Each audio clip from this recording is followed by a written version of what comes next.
Fellow Ghanaians, good evening.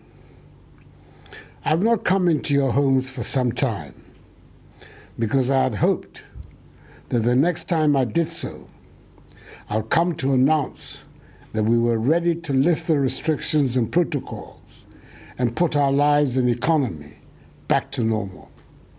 Alas, that is not the case. So it has become necessary for me to come to your homes this evening after a 10-week absence to provide you with an update on our nation's COVID-19 situation. As per data available from the Ghana Health Service, it appears that unfortunately our nation, like many others, is experiencing a third wave of COVID-19 infections. These increased infections have largely been driven by the Delta variant of the virus, which according to the World Health Organization has increased transmissibility rates and in our case in Ghana has led in recent weeks to a rise in hospitalization and ICU bed uptakes and tragically deaths. Indeed, in update number 25, the last date I rendered on 16th May, our total active case count stood at 1,314, with our daily infection rate standing at 100. 1,121,168 tests had been conducted, of which 92,460 persons had been infected. 91,146 persons had recovered, with a total of 783 deaths. Since that update, the situation improved significantly, whereby in June, our active cases stood at some 1,200. Our daily infection rate fell to 50 cases and recorded 10 deaths in the whole of the month. However, in recent weeks, we've seen a marked increase in the number of cases. As of Friday, 23rd July 2021, 3 weeks later, the Ghana Health Service is now reporting that our total number of active cases stands at 4,521. A total of 1,406,011 tests have been conducted, out of which 102,103 persons have been infected with the virus and 96,759 persons have recovered. Our daily infection rate for the past week is 350 cases, and sadly, 40 more people have died from COVID-19 over the last 10 weeks, bringing the cumulative number of deaths to 823 deaths since the onset of the pandemic. Greater Accra and Greater Kumasi metropolitan areas remain the hotspots of infections. This entire development is very alarming. Fellow Ghanaians, it is obvious from the data that we've let our guard down, with many going about their daily duties in clear breach of and disregard for the protocols. At a time when the economy is on the rebound and businesses' activities picking up, we must do everything possible to contain this outbreak. We cannot afford to return to the days of partial lockdowns, which brought considerable hardships and difficulties for all of us. You returned me to office in the elections of 7th December with a clear and decisive mandate to protect lives and livelihoods and steer our nation out of the grips of the pandemic and onto a path of sustained economic growth and progress.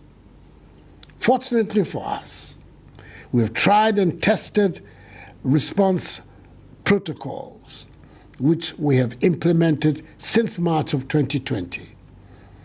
They've stood us in good stead, and we have no choice but to return to the strict implementation of some of them. It is extremely troubling to note that the high compliance rate with mask wearing has fallen alarmingly. The wearing of masks in public places, fellow Ghanaians, continues to be mandatory. There are no exceptions to this rule, and strict conformity with this protocol will be enforced. Anyone found to be flouting this directive will have him or herself to blame. We cannot afford anyone's recklessness to endanger the lives of the majority of persons in the country. The COVID-19 task force, which I chair, has recommended that a second look be taken of the protocols that have been put in place for social and public gatherings, in particular weddings and funerals across the country. I have in previous updates emphasized the need for the strict observance of safety protocols at all such gatherings. To ensure that such gatherings do not become the sources of infections, the following must be adhered to by all at these gatherings. Firstly, the wearing of masks continues to be mandatory, and persons must respect the enhanced hygiene protocols. Secondly, all such events must be held in open-air spaces. Thirdly, the duration of such events is limited to 2 hours. Fourthly, there must be observance of the 1 meter social distancing rule. And fifthly, handshakes must be avoided. Furthermore, given that people sitting together to eat, drink, laugh, dance, and talk in large gatherings without masks are the riskiest activities for spreading the virus, all post-event receptions, particularly related to weddings and funerals, are banned. I want to reiterate the protocols surrounding activities in churches and mosques remain the same as our protocols in schools.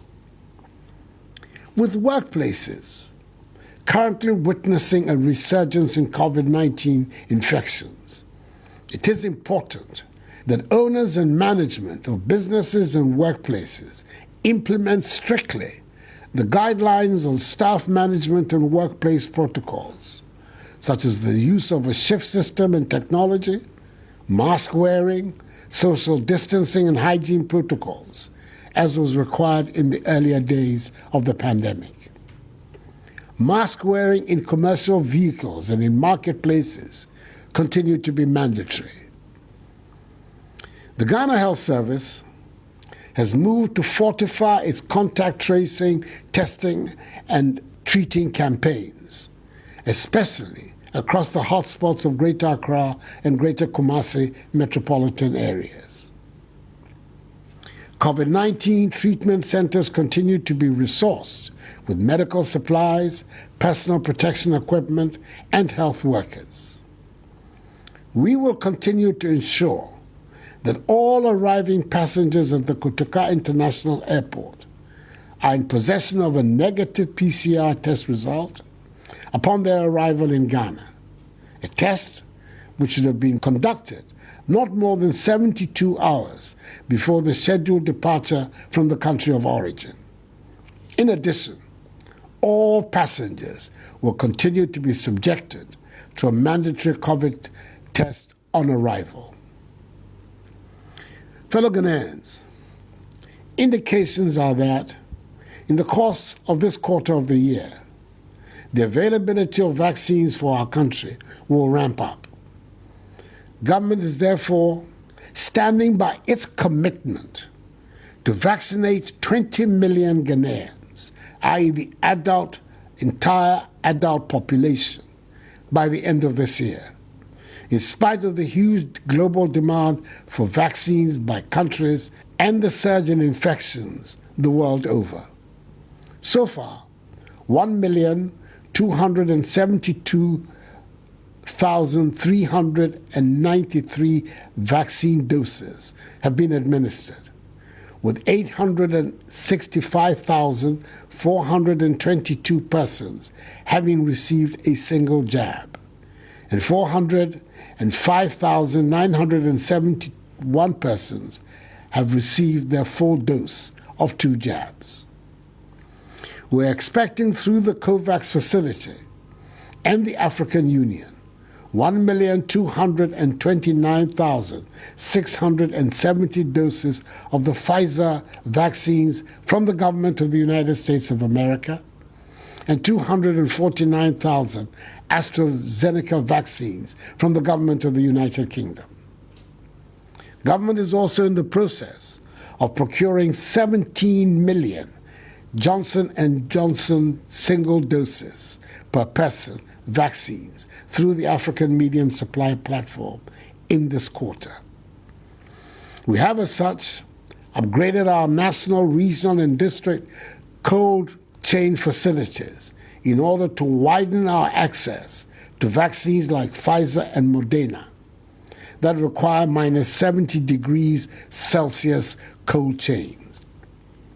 These include 16 ultra-low cold freezers, 58 units of ultra-low freezers, 50 normal vaccine refrigerators, 300 boxes to be filled with ice packs, 300 ice-packed freezers, 10 cold chain vans, and 120 temperature monitoring devices.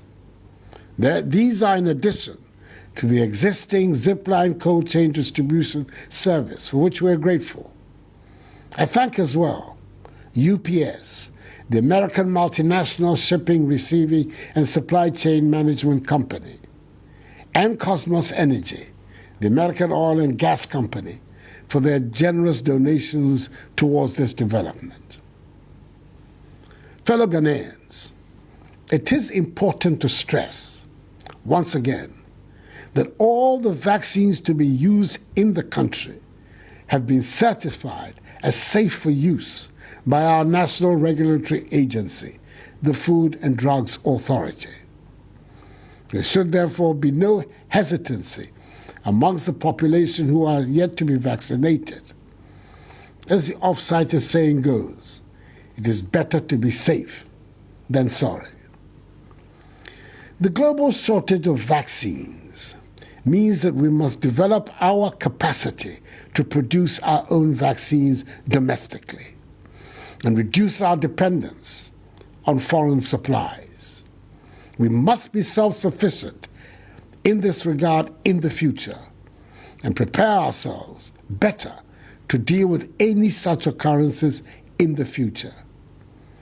To this end, the committee I established under the leadership of the world-renowned Ghanaian scientist, Professor Kwabena Frimpong-Boateng, to investigate Ghana's potential as a vaccine manufacturing hub to meet national and regional needs, has presented its preliminary report, which, amongst others, recommends the establishment of a National Vaccine Institute to spearhead this development. Government is committed to inject seed funding of some 25 million United States dollars this year into this whole enterprise. The Institute will be charged with delivering 6 clear mandates.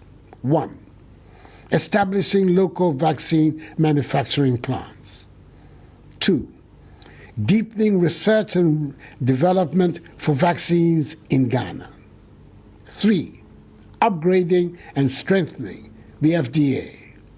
4, forging bilateral and multilateral partnerships for vaccine manufacturing in various areas, such as funding, clinical trials, technology transfer, licensing, and assignment of intellectual property rights. 5, building the human resource base for vaccine discovery, development, and manufacture. And 6, establishing a permanent national secretariat to coordinate vaccine development and manufacture. In the short term, the Frimpong-Boateng Committee is facilitating the capacity of domestic pharmaceutical companies to fill and finish COVID-19 vaccines. Enuanom, na otwe miense ntemnie, yare no asane ama ne ho so biom. Enam se, yendi hyehyɛ ne so. Titru, ye jai mask no hye. Mesramo, hyehyɛ a yaye efa mask no no. Mundi so. Se ufifi a, hye mask no. Eno, ene bɛbɔ ye ho ban. Na me yetumi apam yare yi efiri ye mem. Anyame me. Otie tene. Ila isa ewohe no ekun. Ejake woye hela agbejiano to. Titru mas we. Min panyefai. Bejiano to. La ke fosi ye mas we. Nye yano. Kosisia wo maske. No ni ba buwahi. Ni ba wawo. No shwe hela keje wa manemi.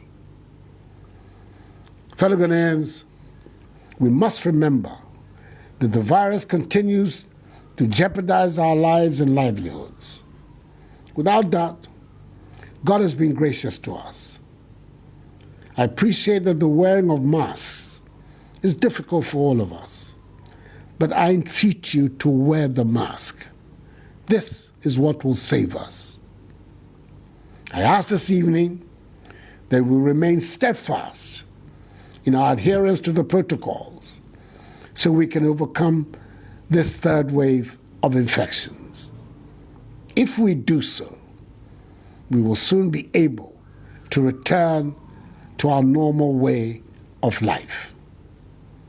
0 active cases must remain the overarching goal, and I have no doubt that together and with the help of God, this too shall pass. For the battle is still the Lord's. May God bless us all and our homeland Ghana and make her great and strong. I thank you for your attention and good night.